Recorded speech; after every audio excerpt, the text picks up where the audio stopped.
Welcome to cosmic astromancy zen channel guys. Hope you all doing fine. आशा करती हूँ आप सभी स्वस्थ एवं प्रसन्न होंगे। तो चलिए निकालेंगे आज की beautiful see energies. As usual I will be drawing 6 cards for today.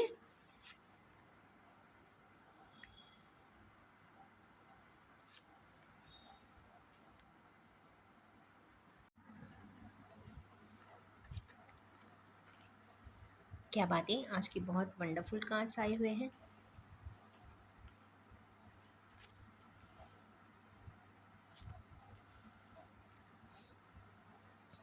आज की मिक्स एनर्जीज हैं, पर गाइस आप देख सकते हैं कि वैंस की एनर्जी है, तो कहीं ना कहीं एनर्जी, पैशन, पैशनेट ड्राइव या फिर जो भी कार्य करते हैं उसमें आपकी अंदर से एक एंथुजियाज्म 100% होगा। अब 100% किन्हीं लोगों के लिए विक्ट्री के लिए होगा, किन्हीं लोग पैशनेटली कंप्लीट ड्राइव करेंगे 100% में, और किन्हीं लोग 30%, किन्हीं लोग 60% ड्राइव वे होगा, पर होगा पॉजिटिव अप्रोच में ही। चलिए सबसे पहले निकालते हैं किंग ऑफ सोर्ड्स यहाँ पे क्यों आए हैं। ये एक बहुत रिलायबल, स्ट्रिक्ट, प्रैक्टिकल और बहुत और काफ़ी प्रैक्टिकलिटी के ओरिएंटेशन में है। तो चलिए देखते हैं क्यों आए हैं और क्या डिनोट करना चाहते हैं। तो सबसे पहला कार्ड इसमें डिनोट करने के लिए आया है queen of vents. Queen of vents की एनर्जी और साथ में cup of queen of cups की एनर्जी दोनों ही कपलिंग में आई है। और कहीं ना कहीं अगर देखें तो 3 मेजर एलिमेंट्स आए हैं। कहीं ना कहीं पैशन है, लव एंड अफेक्शन भी है, और प्रैक्टिकलिटी को क्लियर करने के लिए ये दोनों आए हैं। तो ये भी हो सकता है कि हमारे किन्हीं व्यूअर्स पैशन के साथ कुछ अच्छा करना चाहते हैं, अफेक्शनेटली करना चाहते हैं, ग्राउंडेड होकर करना चाहते हैं, ट्रस्टवर्दी एंड लॉयल्टी भी यहाँ पे दिखाई देती है। पर जो भी करना चाहते हैं, प्रोजेक्शंस वो जो देना चाहते हैं वो काफ़ी मटेरियलिस्टिक एंड प्रैक्टिकल ही देना चाहते हैं। अंदर की स्थिति, या कह सकते हैं कि कंप्यूटर के जो 2 सिस्टम्स होते हैं, हार्डवेयर एंड सॉफ्टवेयर, तो हार्डवेयर में देखें तो hard and concrete and practical होगा, और अंदर जो सॉफ्टवेयर होगा वो काफ़ी सॉफ्ट, डेलिकेट एंड ल्यूसिड होगा। नेक्स्ट कार्ड आया है यहाँ पे page of vents. Again page of vents देखना चाहेंगे कि क्यों आए हैं, किस वजह से हमारे किन्हीं व्यूअर्स पेज ऑफ वैंस की एनर्जी में है। और बाय डिफ़ॉल्ट यहाँ पे 2 कार्ड्स ऑलरेडी आ चुके हैं। पहला कार्ड यहाँ पे आया है पेज ऑफ पेंटिकल्स का। पेज की एनर्जी को पेज ऑफ पेंटिकल्स ने ही क्लैरिफाई किया है, पर आया किस लिए है, यिन यांग की एनर्जीज़ को बैलेंस करने के लिए। यहाँ पे दोनों ही जो एनर्जीज़ आई है वो चाइल्ड लाइक आई है। तो चाइल्ड लाइक एनर्जीज़ में एक खास बात ये होती है कि जो भी होता है एनर्जी ड्राइव है वो काफ़ी इनोसेंट होता है, और जो आपके अंदर होता है वही ही बाहर होता है। जैसा आप करना चाहते हैं उसमें किसी भी प्रकार का, जो मैं कहती हूँ, मिलावट नहीं है। जो भी है सामने है, फ्रंट में है। जो भी एक बच्चा भी अपफ्रंट होके अपनी बात कहता है, तो सिमिलरली यहाँ पे जो भी इमोशंस है, जो भी फाइनेंशियल एस्पेक्ट पे हमारे किन्हीं पेयर्स वर्क कर रहे हैं, जो फाइनेंशियल बैकग्राउंड नहीं बताना चाहिए, तो वो भी क्लियरली अपनी बात कहते हुए स्ट्रेट अवे दिखाई दे रहे हैं। और एंथुजियाज़म है, तो यहाँ पे एंथुजियाज़म की भी बात कंफर्म दिखाई दे रही है। पर जो भी है कंप्लीटली एक इनिशिएटिव को स्टार्टअप करने की बात दिखाई देती है। अगेन एक रिमेनिंग वैंड फिर आ गया, वो भी एस ऑफ वैंड है। तो ये तो कंफर्म बात है कि हमारे केनिवर्स एक बहुत पॉजिटिवली कोई न्यू सेटअप और कुछ विचारों के ऊपर एक न्यू डायमेंशन पे एक इनविजिबल सपोर्ट या एंजेलिक सपोर्ट के साथ या कॉस्मिक सपोर्ट के साथ अपना कोई इनिशिएटिव तो ले रहे हैं। और बैकअप देखते हैं क्यों और कैसे। तो सबसे पहला कार्ड जो आया है इसके लिए, इनिशिएटिव के लिए, वो क्या कर रहे हैं। पहली चीज़ तो जो वो चाहते हैं वो काफ़ी, एक तो इम्पल्सिव भी हो रहे हैं। 1 की एनर्जी है और 3 की एनर्जी है। 1 की एनर्जी को 1 ने ही क्लैरिफाई किया है। इसका मतलब है अथॉरिटी से करना चाहते हैं, और पावर के साथ करना चाहते हैं, और मैजिकली भी करना चाहते हैं। मैजिकली मीन्स वो चाहते हैं कि एक मैजिक वैंड घुमाए और उनका काम हो जाए। इन्फिनिटी का साइन है, तो कहीं ना कहीं ये डेस्टिन्ड है। डेस्टिन भी हो सकता है और ये कहीं ना कहीं पास्ट लाइफ से कनेक्टेड भी हो सकता है। फ्रक्टिफिकेशन काफ़ी दिखाई देता है कि हमारे व्यूअर्स चाहते तो हैं कि वो जो भी इनिशिएटिव लें वो जल्दी से फ्रक्टिफाई हो जाए।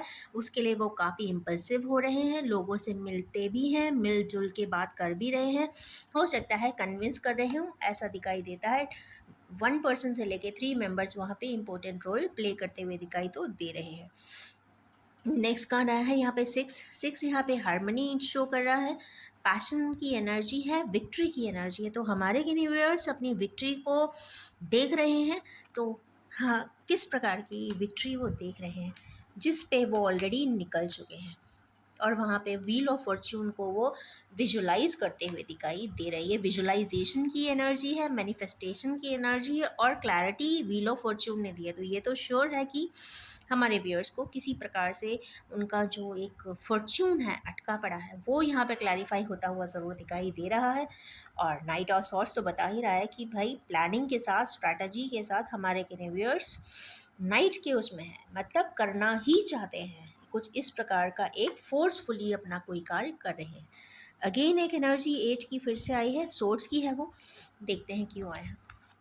ट्रैप्ड है, समझ नहीं पा रहे हैं क्यों ऐसा है। तो यस, ये डिवाइन यूनियन का कार्ड है। तो हमारे व्यूअर्स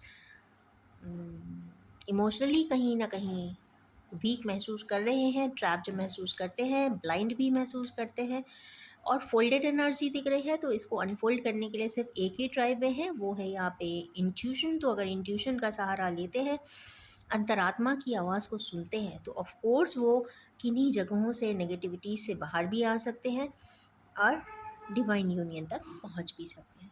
8 की एनर्जी को क्लैरिफाई यहाँ पे 2 की एनर्जी ने किया है, ट्विन फ्लेमर्स की एनर्जी है।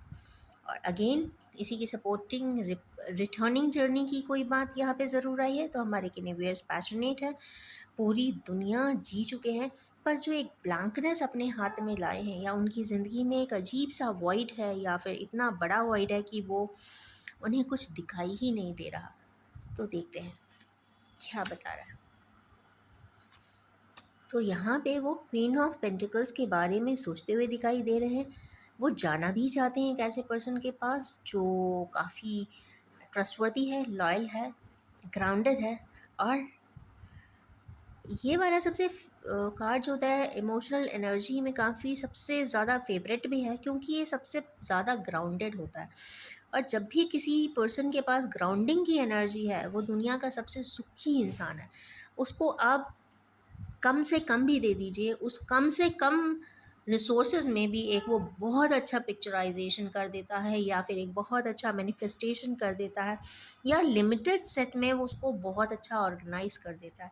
ये खास खूबी क्वीन ऑफ पेंटिकल्स में तो होती है। तो यस, ये इनकी कुछ एट्रीब्यूट के बारे में या तो सोच रहे हैं, या फिर उनको अप्रिशिएट कर रहे हैं, या उनके बारे में कोई विचार करते हुए दिखाई दे रहे हैं। और ये भी हो सकता है कि वो कोई इनिशिएटिव भी उनके साथ लेना चाहते हैं।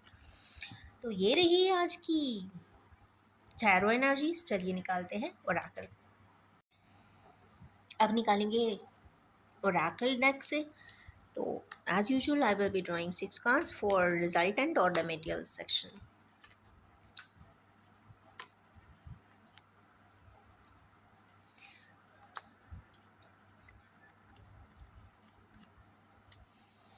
चले, सबसे बेस्ट कार्ड डेक का आ गया है, यूनिवर्स का कार्ड मास्टर नंबर आया है। तो ये तो आप मान लीजिए कि जो भी अगर किसी कार्ड ने यहाँ पे पॉलिसीज़ बताई है, तो यहाँ पे 100% सपोर्ट दिख रहा है। जैसे सन का कार्ड होता है, उसी प्रकार ये भी एक कार्ड है जो यहाँ की सारी नेगेटिविटीज़ को, ब्लॉकेजेस को हील भी कर रहा है और क्लियर भी कर रहा है। तो फर्स्ट कार्ड यहाँ पे लव बिगिंस का है। तो कहीं ना कहीं इमोशनल किसी की ग्राउंडिंग होती हुई दिखाई दे रही है। 1 की एनर्जी है, तो न्यू इनिशिएटिव है, अथॉरिटी भी है, जो भी है वो लीगलाइज है, या फिर ये कह सकते हैं कि ऊपर वाले के यहाँ से लीगलाइज है, ये हो सकता है। या फिर एक फ्लो ऑफ वाटर के साथ जीने का एक भाव है। और एक खास बात यहाँ पे दिखाई दे रही है, रेनबो के कलर्स, और नीचे रिफ्लेक्शन भी है। इसका मतलब है कि कुछ चीज़ें तो डिवाइन थी, डिवाइन है, और जो आगे होगा भी ना, वो भी काफ़ी डिवाइनली फ्लो में होगा। जो भी होगा एक बहती हुई धारा के समान होगा, तो मीन्स उसमें कोई हिंड्रेंस आ नहीं सकता। अगर ऊपर वाले यहाँ से कोई चीज़ डेस्टिन्ड है तो कम्प्लीटली हो ही जाएगी। नेक्स्ट कार्ड आया है 1 के जस्ट बाद में 8 का है। तो हमारे किन्हीं व्यूअर्स इमोशनल विड्रॉल करते हुए दिखाई दे रहे हैं। अब देखिए इसमें ये पानी के वेव्स के पास बैठकर हाथ जोड़ के एक हम्बल रिक्वेस्ट जैसा कर रहे हैं कि अब बहुत हुआ। वो इमोशनली विड्रॉ करते हुए दिखाई दे रहे हैं। वो अपने किसी ऐसी एनर्जी से बाहर आना चाहते हैं जिससे वो काफ़ी टायर्ड महसूस कर रहे हैं और फटीग में भी है। उसके जज्बात का कार्ड एक शैडो का आया है, 9 की एनर्जी है गाइस। ये अपना ही रिफ्लेक्शन किसी में या तो देख रहे हैं या अपने शैडो साइड पे वर्क करना चाहते हैं, या फिर ये भी हो सकता है कि जो एक लो एंड हाई फ्रीक्वेंसी और वाइब्रेशनल इम्बैलेंस है, यहाँ पे बैलेंस होता हुआ दिखाई भी दे रहा है। और या ये फिर हो सकता है जिन फ्लेम की एनर्जी मिररिंग की कार्ड है, तो कहीं ना कहीं ऐसा लगता है कि एनर्जी सिस्टम एक दूसरे को रिफ्लेक्ट भी कर रही है, और जैसी स्थिति में आप होंगे वैसे ही आपका को पार्टनर भी होना चाहिए, क्योंकि शैडो की कंप्लीट मिररिंग एनर्जीज दिख रही है। नेक्स्ट कार्ड आया है यहाँ पे डेस्टिनी का, अगेन 10 नंबर की एनर्जी है। जो भी है वो डेस्टिन्ड है, कार्मिक है। इसको ही आप अपने हाथों में लाए हो तो कंप्लीशन तो होना ही है, चाहे कितने भी उसमें हिंड्रेंसेस आए, इंटरप्शंस आए, या फिर उस चीज़ को ब्रेक करने के लिए कितने भी ब्लॉकेजेस भी लगाए जाएं, तो भी वो कंप्लीट होगा ज़रूर। आज नहीं तो कल, कल नहीं तो परसों। कहने की बात यह है, जो डेस्टिन्ड है वो कंप्लीट होगा ज़रूर। नेक्स्ट कार्ड यहाँ पे है 2 का, दैट इज इंट्यूशन। तो मैंने अभी कहा था कि भाई हमारे किन्हीं व्यूअर्स को क्योंकि ऊपर ट्रैप्ड एनर्जी है, और मैंने पहले ही बोला था कि यहाँ पे सिर्फ एक ही गाइड वे है, वो है आपकी इनर वॉइस या इंट्यूशन। इंट्यूशन की अगर आप सुनते हैं तो पीछे से रोशनी, जो शैडोज आ रहे हैं वो ज़रूर आएंगे। मीन्स आप ग्लो भी करेंगे, ग्लिटर भी करेंगे, क्योंकि ये स्पेस की एनर्जी होती है, तो स्पेशल एनर्जी भी यहाँ पे आपको सपोर्ट करेगी, या कॉस्मिक एनर्जी। और जैसे ही कॉस्मिक एनर्जी की बात हुई तो यहाँ पे अगेन यूनिवर्स का ही कार्ड आया है। तो आप मान के चलिए कि इस कार्ड के आ जाने से अगर किसी पूरी रीडिंग में कुछ पॉलिसीज़ भी होते हैं या फिर कुछ निगेशंस भी होते हैं, वो भी यहाँ पे काउंटर बैलेंस हो जाती है इस कार्ड की वजह से। किसी भी प्रकार की नेगेटिविटी है वो अपशेड हो जाएगी, और यहाँ पे काफ़ी ईजीनेस भी आएगी, प्रोग्रेशन भी रहेगा, फ्यूचरिस्टिक भी रहेगा, और काफ़ी यस ग्रोथ के साथ रहेगा। तो इन्हीं ब्यूटीफुल सी एक वेरिड पैटर्न की एनर्जी के साथ मैं अपनी इस रीडिंग को एंड करना चाहूँगी, और ये भी बताना चाहूँगी कि general collective timeless and gender free reading है। जब भी आपके सामने आएगी कुछ ना कुछ रेजोनेट ज़रूर कर देने वाली है, और आप सभी से ये रिक्वेस्ट है कि आप उसे उतना ही एक्सेप्ट करें जो आपसे रेजोनेट होता हो। Wish you all have a most happy, destined, intuitive and universal day ahead. Thank you so much.